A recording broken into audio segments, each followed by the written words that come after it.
Occasionally, retirement plans may need a small lifestyle adjustment when costs change if you haven't prepared for it. I always encourage people to include inflation in your overall retirement plan. Why? Because we know that costs increase over time. It's just the number could be higher or lower in a given year. And if you miss it, then you may need to make some short-term adjustments. As long as you account for it, then at least your strategy will typically support, for the most part, the goals that you have. But what I always also encourage people to do is to make sure that you rework your priorities first, instead of just assuming that the entire goal is out the window. And what do I mean by that? Usually it comes down to three important things: income, risk, and growth. Making sure that you have enough income from your investments to last the rest of your life. Ensuring that the risk level that you have in your current investments are appropriate for the stage of life that you're in. And growth for some purchase down the road or some long-term need that may happen. Things like long-term care come to mind.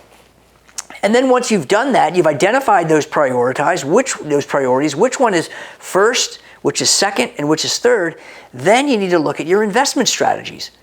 Is your investment strategy currently focused on growth, or is it focused on income? If it's focused on income, then you're getting interest and dividends to satisfy the majority of your needs. When you couple that with Social Security and maybe a small pension, now you're really cooking with gas, right? You're moving forward.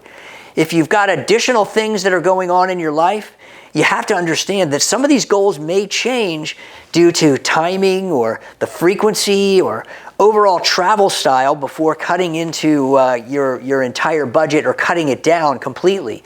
The last thing you want to do is to not be able to take that all-important bucket list trip or that family vacation that you planned for all your life.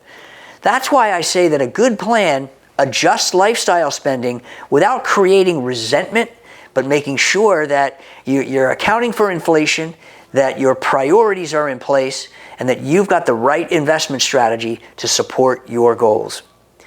Hope that's a helpful response. Make sure you like and subscribe and leave your question in the comments to be a part of a future episode of Money Talk.